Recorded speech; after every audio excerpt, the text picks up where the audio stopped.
రాబోయే రోజుల్లో దేశాన్ని మనుషులని శాసించబోయే 3 డ్రగ్స్ వద్దన్నా సరే వెంటాడుతున్నటువంటిది.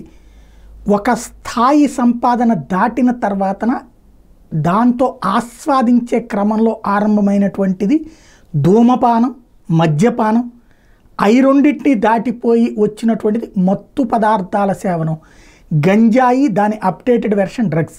ఇప్పుడు సంపాదన ఎక్కువ ఉన్నోళ్ళని యువతరాన్ని నాశనం చేస్తున్నటువంటిది, లేదా తల్లిదండ్రుల సంపాదనతో వాళ్ళు ఏదో తమ బిడ్డలు ప్రశాంతంగా ఉండాలి, సుఖంగా ఉండాలనుకుంటే జరుగుతున్నటువంటి దారుణానికి సజీవ సాక్ష్యం డ్రగ్స్.